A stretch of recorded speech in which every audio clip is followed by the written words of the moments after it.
नमस्कार सर, बहुत बहुत स्वागत है आपका। नमस्कार अंजू जी, जय हिंद। आज के विशेष पावन पर्व पे स्वतंत्रता दिवस और देश के 80 वर्ष इसको होने को आ रहे हैं और देश ने एक परिपक्वता को प्राप्त किया है। लोग कहते हैं कि 80 वर्ष एक प्रौढ़ता प्रौढ़ता गलत शब्द है, एक परिपक्वता को प्राप्त किया है।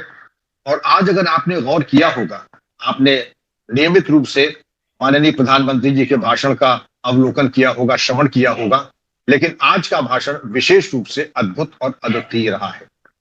युवा के लिए जो उन्होंने संदेश दिए कि कोचिंग को लेकर के और जितने बच्चों को वो एआई में ट्रेन करेंगे, कोचिंग इंडस्ट्री की कमर टूट जाएगी इससे, और हमारे बच्चों को निशुल्क और सबसे अच्छे शिक्षकों के माध्यम से उनको शिक्षा मिलेगी।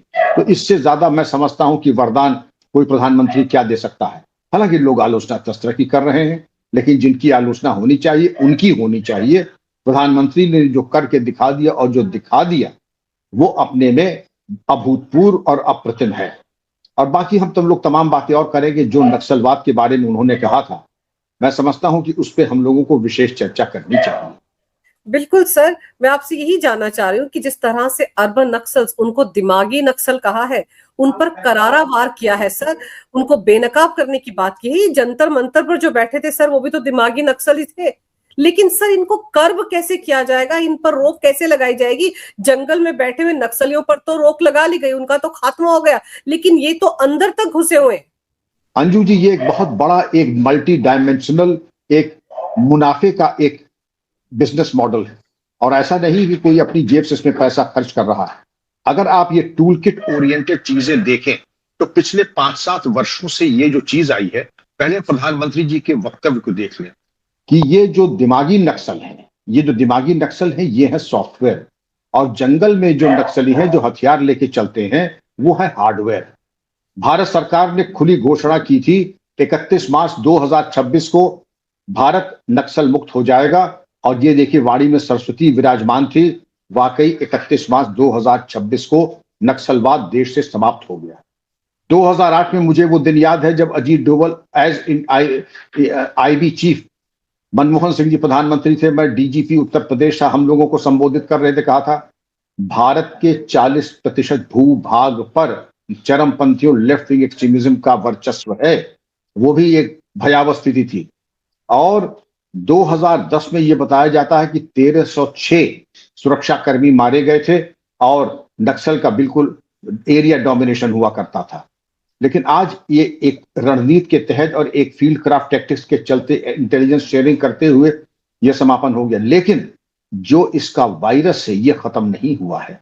आप अगर वायरस के बारे में जाएं तो जंतर मंतर ही क्यों जाती हैं, आप जेएनयू चली जाइए। ये जो ढपली गैंग है, आज मैं एक टीवी शो पर था तो उन्होंने ये कहा कि साहब, क्या जो हमारे बच्चे वहां थे क्या वो नक्सल हैं?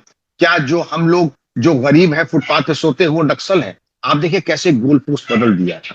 मैंने कहा वो नक्सल नहीं है। नक्सल आप बता दीजिए ये है, हाँ नाम है, जवाब दीजिए। हिंदुस्तान तेरे टुकड़े होंगे इंशाल्लाह, ये नक्सल है या नहीं है? अफजल हम शर्मिंदा है, तुम्हारे कातिल जिंदा है, ये नक्सल है कि नहीं है?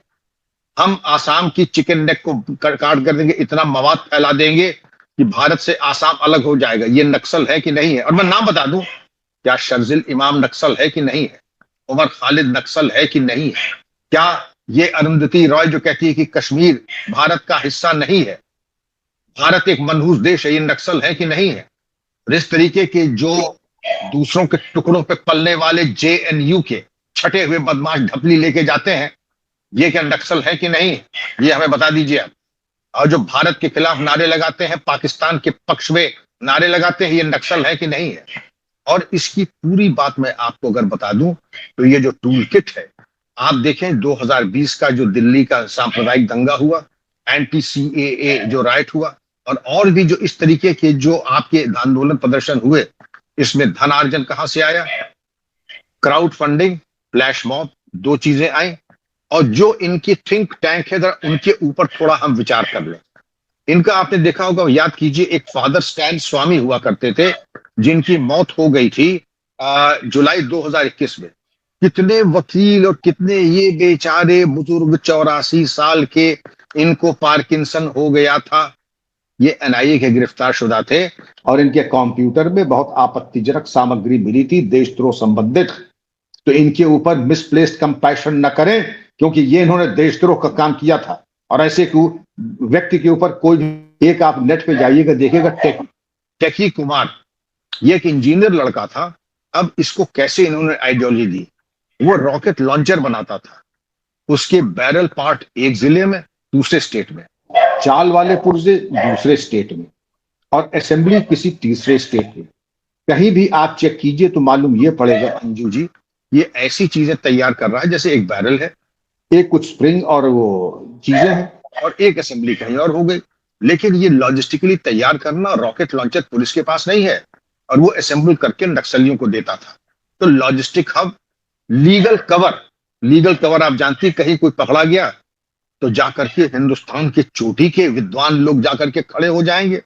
अब तो उनके नाम भी रट गए, नाम लेने से कोई लाभ नहीं है, लेकिन कहीं कोई आ जाए तो एक आपका 2-4 संगठन ऐसे हैं। एक हुआ करती थी PUCL, people's union of civil liberties, मैं कोई आक्षेप नहीं लगा रहा हूं, लेकिन कहीं पर कोई पकड़ा जाए तो कहते हैं कि पुलिस अत्याचार, कुरीतियां और मिसकैरेज ऑफ जस्टिस, तो people's union of civil liberties आ जाएंगी। और ऐसे तमाम एनजीओ, रिहाई मंच, हाँ मैं तो भूल ही गया था, रिहाई मंच, कहीं कोई इस तरीके की बात आती है, शासन के खिलाफ कोई बात करनी होगी और समाज में विद्वेष पैदा कर देना। और आप ये देखिएगा कि जो टोटली मुस्लिम पार्टीज हुआ करती थी, पहले सिमी, बाद में पीएफआई, दोनों बैन हो चुकी हैं, और एक किसी हद तक एसडीपीआई। ये टोटली, अभी एसडीपीआई पीएफआई ने ये कहा था पिछले इलेक्शन में उत्तर प्रदेश में कि वो कांग्रेस और समाजवादी पार्टी को सपोर्ट करेगी। आप समझ रही हैं?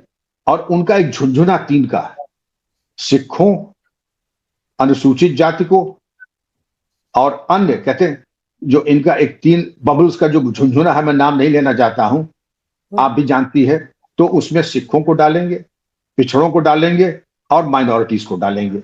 और अत्याचार, क्योंकि आप अत्याचार है, मनुवादी है, एक ही डायलॉग, एक ही भाषा। अब बोलने के तौर तरीके आगे हम लोग इस पर डिस्कस करेंगे। और रिक्रूटमेंट ग्राउंड, क्योंकि पैसे की कमी नहीं है, आपने देखा पंजाब में बॉर्डर में इन्होंने क्रिप्टो क्रिश्चियंस बना दिए हैं सिखों को, दाम वही, वेशभूषा वही, बोलचाल वही, लेकिन अंदर से वो ईसाई हो चुके हैं और उनको कहते हैं क्रिप्टो क्रिश्चियंस। क्योंकि एक फैमिली को जिसमें क्रिश्चियन बने 1-1 करोड़ रुपया, ये बड़ी रकम है। और अगर आसपास में मिल जाए तो मालूम पड़े कि एक समूह अगर हो तो एक परिवार को 5-5, 6-6 करोड़ रुपए मिल चुके हैं। अब इसमें देखिए कि इनकी हिंसा का आम सप्लाई चेन, मैंने एक टेकी कुमार का आपको बताया कि कैसे एक तरीके से असेंबल करता था, माइंस वगैरह बनाता था। दूसरा मास मोबिलाइजेशन, आपने जैसे ये देखा था, ये CJP agitation, anti CAA agitation, हम कागज नहीं दिखाएंगे, कागज नहीं दिखाएंगे तो आप जाएंगे कहां। और अभी ये कहा जाता है कि चूंकि ये अपने को समझते हैं कि पीड़ित, जहां कहीं भी आपने ये देखा कि जरा सी कोई बात उठती है कि सीएए का है, एनआरसी का है, अभी हुआ कुछ नहीं, लेकिन आप ये कह देंगे कि एसआईआर का हम कागज नहीं दिखाएंगे। माइनॉरिटी से बड़ा अत्याचार हो रहा है। और दूसरा वर्ग जो है बिल्कुल फांसीवाद है, फैसिस्ट है। फैसिस्ट दरअसल ये लोग हैं जिस तरीके के इन्होंने दिल्ली के दंगे में इन्होंने हिंसा की है, पुलिस कर्मियों की कुटाई की है। एक आईडी के अफसर को, वो जो ताहिर हुसैन था आपका कॉर्पोरेटर, उसने स्टैब किया। तो ये आप समझ सकती हैं कि कितना इनकी ज्यादा अंदर हिंसा भरी हुई है, और भारत विरोधी नैरेटिव शुरू कर देते हैं। अब इंसाइटमेंट एंड मॉब मोबिलाइजेशन, लोगों को भड़काना जैसे सीजेपी ने भड़काया, मास मोबिलाइजेशन जैसे एंटी सीएए के बारे में आपने देखा था। अब सवाल ये उठता है कि जहां उत्पीड़न हो रहा है, अगर भारत ने यह कहा कि बुद्धिस्ट, सिख और हिंदू अगर कहीं प्रताड़ित हो रहे तो मुसलमान को क्यों नहीं? ये हमें बता दें कि क्या मुसलमान प्रताड़ित हो रहा है पाकिस्तान में? मुसलमान प्रताड़ित हो रहा है बांग्लादेश में? प्रताड़ित तो नहीं हो रहा है। 57 देश है, कहीं वहां भी जाके कृपा करो कि भारत ही को तुमने अंतरराष्ट्रीय आदि धर्मशाला बना लिया। हिंदू एक तरीके से नगण्य हो गया। सन 47 में हिंदुओं की संख्या पाकिस्तान में लगभग 18% थी, आज लगभग 2% है। बांग्लादेश में जब बांग्लादेश बना था तो हिंदुओं की संख्या लगभग 20% थी, आज वहां भी 2% है। सबके पूजा स्थल नियमित रूप से एक योजनाबद्ध तरीके से उनको समाप्त किया जा रहा है। तो अंजू जी, आप समझ सकती हैं कि ये शरणार्थी नहीं हो सकते। ये छाती पे मूंग दलने के लिए हमारे भारत में आके डेमोग्राफिक चेंजेस करने के लिए आ रहे थे। लेकिन आपने ये तो कर लिया कि क्राउड, फ्लैश क्राउड और मॉब फंडिंग करा करके आपने जगह जगह एक प्रशासन के लिए समस्या आपने उत्पन्न कर दी थी। सर, इन अर्बन नक्सल्स ने तो देश को बहुत खोखला किया है। कुछ एक घटनाएं तो ऐसी हैं, जैसे कोरेगांव की घटना।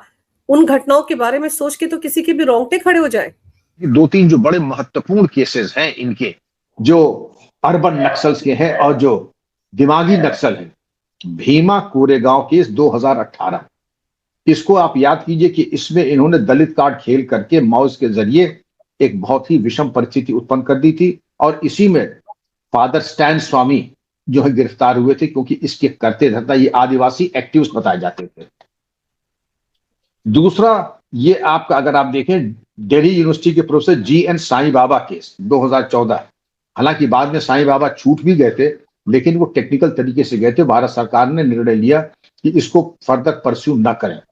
लेकिन अर्बन लॉजिस्टिक्स को अगर आप देखें कि मेट्रो सिटीज में रेड पड़ी थी, पुणे, नागपुर, हैदराबाद, मुंबई में, और इन्होंने सेफ हाउसेस पता लगा कि जो नक्सल कहीं से भी जिनके ऊपर छापे पड़ रहे हैं, जो वांछित लिस्ट में हैं, तो वो वहां पे जाके छुप सकते थे और उनकी अच्छी गिरफ्तारियां भी होती इन जिलों में। की प्लेस एंड स्ट्रक्चर आपने ये देखा होगा कि ऐसे महत्वपूर्ण जनपदों में इनके लोकल लेवल पे एक इनका संगठन है, जो एरिया ग्रुप्स हैं, और ये तमाम इनके ग्रुप्स बने हुए हैं। तो उसके चलते इनके यहाँ frontal organization, legal frontal organization इनके बने हुए हैं। और इनके जो फ्रंट ऑर्गेनाइजेशंस हैं वो इसी तरीके से प्रोटेक्टिव शील्ड नक्सल्स को देते हैं जब ये पकड़े जाते हैं। अर्बन सब कमेटीज बनी हैं जो इनकी मदद करती हैं, इनके केसेस को लड़ती हैं, और इंटेलेक्चुअल कवर देने के लिए इनके लिए एक मजबूती दिखाते हैं। अब जो कानूनी जो हमारे तौर तरीके हैं उसमें सबसे पहले आता है यूएपीए। यूएपीए के बारे में यह कहा जाता है कि इसमें जो डिटेंशन होता है वो इन चार्जशीट से पहले 180 दिन का 180 दिन इनको डिटेन किया जाता है, और नॉर्मल केसेस में 90 दिन तक डिटेन किया जाता है। ये कहते हैं कि साहब आपने तो ट्रायल के पहले ही हमें सजा दे दी, 180 दिन आप नजरबंद हो गए क्योंकि आपने हत्याकांड किया, और आप सर तन से जुदा की बात कर रहे हैं, और आप ऐसी बातें कर रहे हैं कि हिंदुस्तान तेरे टुकड़े होंगे इंशाल्लाह इंशाल्लाह, अफजल हम शर्मिंदा हैं। तो ऐसे लोगों को 180 दिन अगर बंद भी हो गए तो ऐसी क्या बात है। तो इसके बाद स्टेट्स ने भी अपने अपने लॉ बनाए हैं। Maharashtra special public safety act, जैसे छत्तीसगढ़, तेलंगाना ने भी ऐसे ही एक्ट बनाए हैं, उड़ीसा ने भी बनाया है। लेकिन सबसे पहले इनको जो तकलीफ है वो है यूएपीए से। इसके अलावा मकोका भी बना हुआ था, मकोका के भी। आपको जान के ये खुशी होगी कि देश में साइबर इंटेलिजेंस और इंटेलिजेंस को भी एक नई धार दी गई है, AI एनेबल इंटेलिजेंस कलेक्शन और साइबर पेट्रोलिंग। काउंटर प्रोपेगेंडा के जरिए अंजू जी ये होता है कि इनका प्रोपेगेंडा बड़े व्यापक स्तर पे होता है। जैसा आपने देखा सोशल मीडिया डीप फेक और फेक न्यूज डाल करके लोगों को दिग्भ्रमित किया जाता है। लेकिन अब ये स्थिति नहीं है कि सही चीजें, और जब लाल किले की प्राचीर से प्रधानमंत्री जी ने स्वयं आह्वान किया है तो आप समझ सकती हैं कि इसको कितनी गंभीरता पूर्वक लिया जा रहा है। एक और चीज जो बड़ी आलोचना इनका थिंक टैंक करता है, ये कहते हैं कि वर्चुअली इम्पॉसिबल जमानत मिलना असंभव है। धारा 43D उपधारा 5 43D5, और ये है यूएपीए की वो धारा जिसकी बड़ी आलोचना होती है कि इसमें कहते हैं कि सुप्रीम कोर्ट का भी इसमें ये एक प्रेसिडेंट है, Watali president, NIA versus Ahmad Shah Watali. ये 2019 का ये केस लॉ है, और इसके अंदर सुप्रीम कोर्ट ने ये कहा था कि बेल की स्टेज पर कोर्ट आपने जो प्रोसिक्यूशन ने जो केस दिया है उसके ऊपर आप चिंतन कर लें, उतना ही काफी है। लेकिन बाकी चीजें फाइंडिंग बाद में होंगी, पहले नहीं होंगी। तो ये वटाली केस इसी की आलोचना हो रही कि साहब अब सुप्रीम कोर्ट ने भी उसे मोहर लगा दी कि प्रोसिक्यूशन ने जो कह दिया है उसको एविडेंस को फेस वैल्यू पे ले लीजिए, उसको फेस वैल्यू पे ले लीजिए। तो मैं समझता हूँ सुप्रीम कोर्ट की बड़ी कृपा है कि उन्होंने इतना महत्वपूर्ण व्यवस्था दी है। लेकिन इनके थिंक टैंक, अगर आप इनके थिंक टैंक को अंजू जी देखें तो इसमें हम लोग अभी और डिस्कस करेंगे, क्योंकि ये चलते हैं कैसे, जैसे माओ से तुंग विचारधारा, चेयरमैन माओ ने कहा था, revolution begins from the barrel of the gun. क्रांति की शुरुआत बंदूक की नाल से होती है। तो जब आप शुरुआती अपने आंदोलन की बंदूक की नाल से कर रहे हैं और हमसे आप उम्मीद करते हैं, नहीं नहीं नहीं, आप बिल्कुल अहिंसात्मक तरीके से करेंगे। हम आपके 250 पुलिस अधिकारी कर्मचारी उनको कूट देंगे, 30 गाड़ियां जला देंगे। आप अगर पैलेट गन जला देंगे तो आपको तो फांसी हो जानी चाहिए। पैलेट गन कैसे चला दिया आप?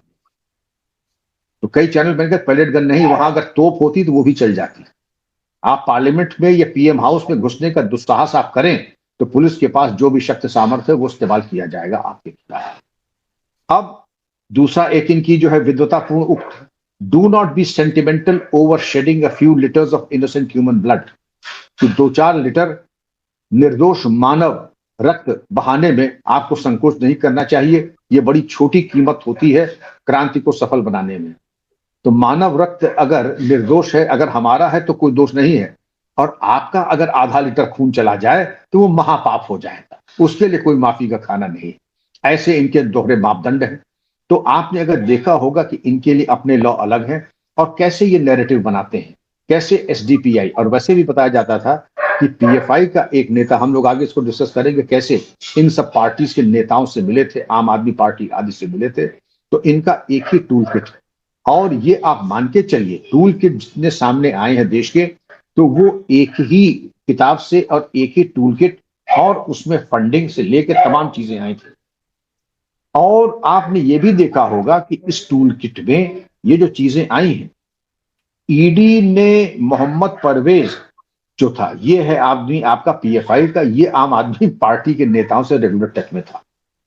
अब आप समझ सकती हैं कि आखिर क्या कारण क्या था, पीएफआई का इनका क्या दोस्ती का कारण क्या था। लेकिन ये लोग थे। आप देखिए 28 नवंबर 2013 को पीएफआई ने यूएसए की बड़ी आलोचना की थी कि उसने उसामा बिन लादेन को कैसे पाकिस्तान में उसकी हत्या कर दी। ये तो बड़ा गलत काम हुआ। और उन्होंने कहा, United states has again proved that it is a number 1 रोग स्टेट इन द वर्ल्ड। मतलब उसामा बिन लादेन ऐसे हत्यारे को अगर निष्क्रिय किया अंजू जी, तो वो रोग स्टेट हो गया है। और पीएफआई की वेबसाइट पे उस जमाने में था, उनका जो चरमपंथी जो संगठन थे उनसे बड़ा लगाव था। आप याद करें, पीएफआई ने एक बड़ा भारी स्वांग रचा था। 15 अगस्त को यानी स्वतंत्रता दिवस पर वो अपनी परेड्स करते थे, और पूरी तरीके से परेड कर, जी हाँ, नहीं 3 स्टेट्स में, केरला में भी, कर्नाटक में भी और राजस्थान में भी। और उसमें ये अपना नाम नहीं खोलते थे कि मालूम पड़ जाए कि इसमें कितने एक्स पुलिस वाले हैं, एक्स फौजी हैं, क्योंकि बाद में उनके ऊपर नकेल लग जाएगी। लेकिन पीएफआई की पासिंग आउट परेड, आपने यह परेड इसलिए दिखाने के लिए तो देखने के किसी बड़े राष्ट्रवादी हैं। वास्तविकता ये थी कि अपनी शक्ति और सामर्थ्य दिखाने के लिए ये सब नाटक और स्वांग करते थे। तो ये बात यही खत्म नहीं हो जाती है कि पीएफआई और आईएसआईएस के बड़े गहरे संबंध हैं, और तब भी थे। और आप याद करें कि उसके बाद पीएफआई के एक लीडर शाहजहां कांडी को प्रत्यावर्तन टर्की किया गया था, और 155 ऑपरेटिव्स आईएसआईएस के जो थे उनकी गिरफ्तारी भी हुई थी केरला से। तो इन तमाम चीजों के मद्देनजर आप समझ सकती हैं कि ये जो दिमागी नक्सल है ये कहीं ज्यादा खतरनाक है बनिस्बत जंगल वाले नक्सल से जो राइफल उठाते हैं। क्योंकि इनके पास अरुंधति रॉय को ले लीजिए, और इस तरीके के तमाम लोग हैं जो कहते हैं कि कश्मीर भारत का अंग नहीं है। अगर भारत का अंग नहीं है तो आपको किसने ये अधिकार दे दिया कि आप जाकर के इस तरीके की असलियत बातें करें? सबसे पहले आ जाइए जेएनयू में, आ जाइए, ढपली गैंग को ले लीजिए। ये वो लोग हैं जो जाकर के इनको कवर फायर देते हैं, और इस तरीके की गतिविधियों में अंजू जी ये सरकार का विरोध करना और मॉब में जाकर के जिस तरीके की फूहड़ बातें करना है, हमारे पैरामिलिट्री फोर्सेस, पुलिस फोर्सेस का मनोबल गिराना, ये इनका प्रमुख प्रायोरिटी नंबर 1 होता है। लेकिन जैसे ताहिर हुसैन ने आईबी के एक अफसर के ऊपर 51 बार चाकू स्टैब मार करके हत्या की थी, आप समझ सकती हैं कि कितने शातिर दिमाग के हैं। तो ताहिर हुसैन को जब सजा हुई आजीवन कारावास की, तो उसने कहा मेरे साथ न्याय नहीं हुआ। तो मैं किसी टीवी चैनल पे था, तो किसी ने पूछा कि ये कह रहे हैं कि इनके साथ न्याय नहीं हुआ, आप क्या सहमत हैं? मैं बिल्कुल सहमत हूं। ताहिर हुसैन के साथ वाकई बड़ा अन्याय हुआ है। तो क्या होना चाहिए था? इनको चौराहे पे फांसी होनी चाहिए थी, चौराहे पे गोली मार देनी चाहिए। ऐसे असामाजिक तत्व को, पेशेवर हत्यारे को मामूली आजीवन कारावास से काम नहीं चलेगा, इनको सरेआम फांसी होनी चाहिए।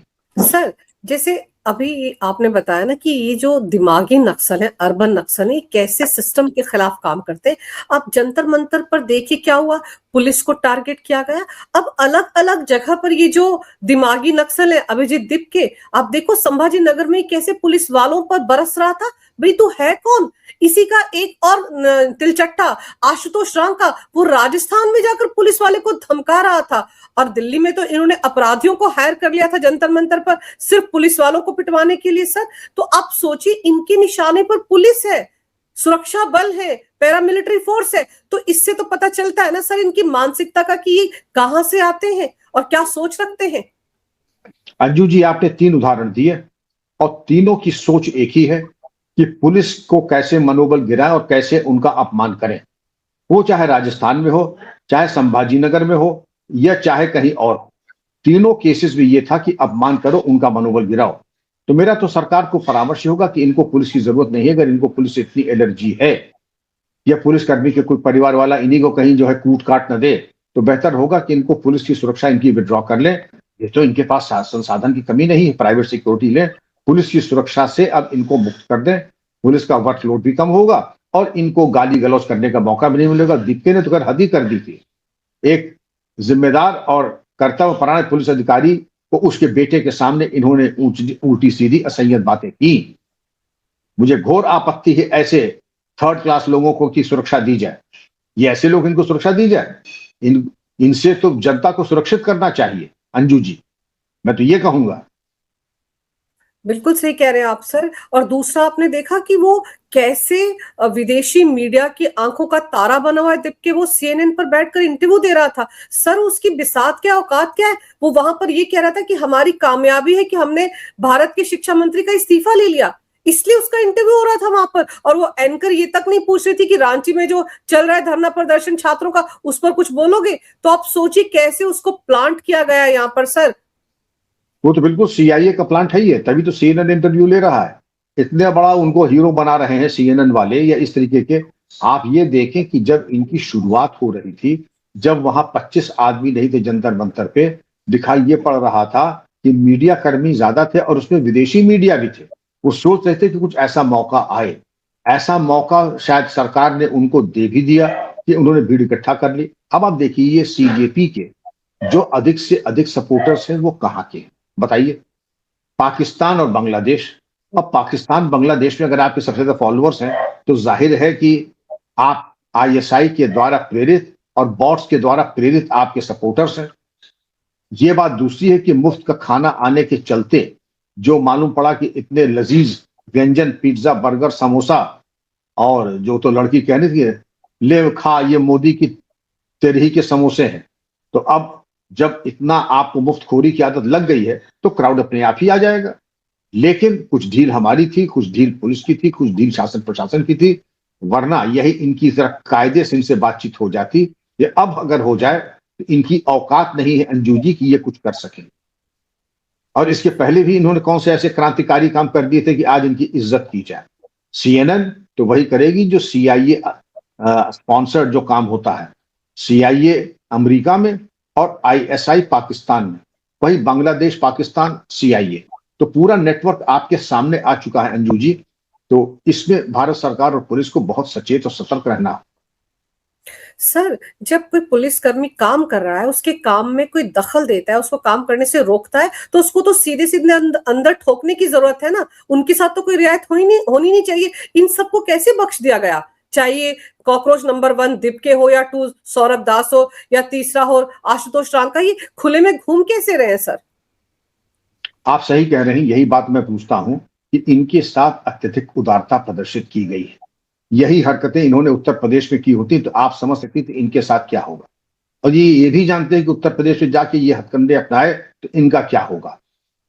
ये भूल जाएंगे राजनीति क्या होती है अंजू जी, और ये होना भी यही चाहिए। आपने सही कहा कि इनके विरुद्ध वही कार्रवाई होनी चाहिए जो पुरानी आईपीसी में धारा 332 रांची कर्मचारी के काम में अवरोध उत्पन्न करना और समुचित धाराओं में जो बीएनएस की है उसके अंतर्गत कार्रवाई हो सकती है और होनी भी चाहिए। कांग्रेस के एक नेता ने, एमपी ने जब राहुल गांधी वहां पर नजरबंद हुए थे पीएम रेजिडेंस के पास, तो उसने एक सब इंस्पेक्टर को वर्दी में जो धक्का उक्का दिया था उनके, मैंने तब भी कहा था कि एमपी साहब को वहीं नजरबंद कर देना चाहिए, गिरफ्तार हो जाने चाहिए और स्पीकर को पत्र लिख देना चाहिए था कि इन्होंने चूंकि ये अभद्रता की है इसलिए इनको गिरफ्तार किया जा रहा है।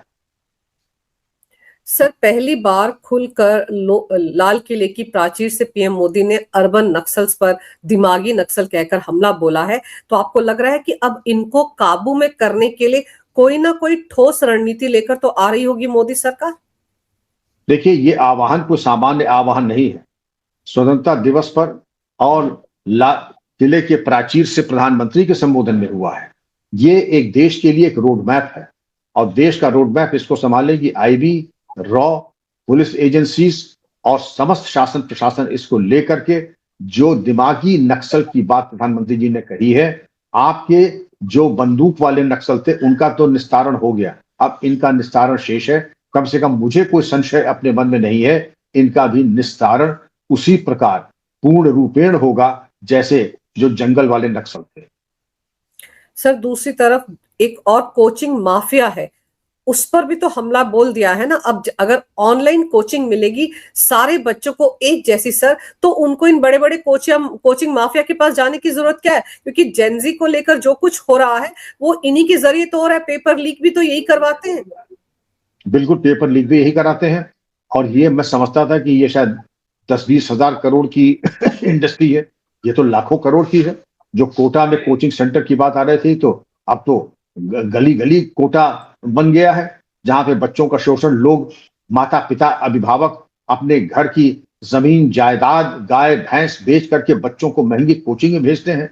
घर की जो सोना चांदी और ज्वेलरी होती है उसको गिरवी रखकर बेच करके बच्चों को भेजते हैं। लेकिन ये जो है एक बहुत बड़ी राहत हमारे बच्चों को होगी, परिवारों को होगी कि सर्वश्रेष्ठ प्रोफेसर्स, उनके व्याख्यान, उनकी किताबें, उनके नोट्स बच्चों को निःशुल्क मिल जाएंगे और कोचिंग पे उन्हें एक पैसा नहीं देना होगा। यही कोचिंग अगर वो पैसा देके करते तो दाखिला एक तो मिलना मुश्किल था और मिलता तो लाखों रुपए देने के बाद मिलता।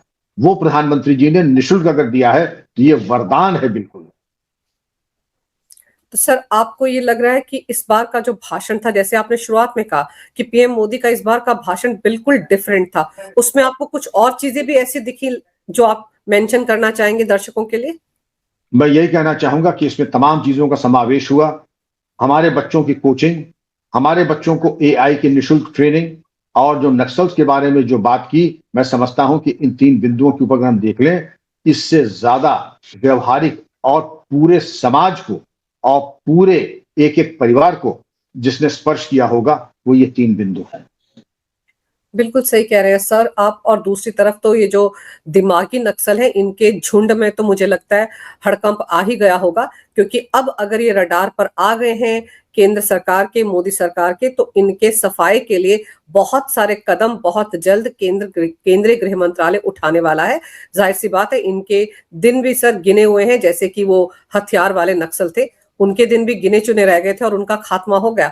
अब इनका खात्मा होने की बारी है, जो कि कॉकरोच बनकर जगह जगह पनप रहे हैं। सर, आपने समय निकाला, बहुत विस्तार से इस विषय पर बहुत अहम जानकारी मेरे दर्शकों को दी। आपका बहुत बहुत धन्यवाद। नमस्कार। भारत माता की जय। वंदे मातरम। जय हिंद। नमस्कार अंजू जी, जय हिंद, वंदे मातरम। Thank you.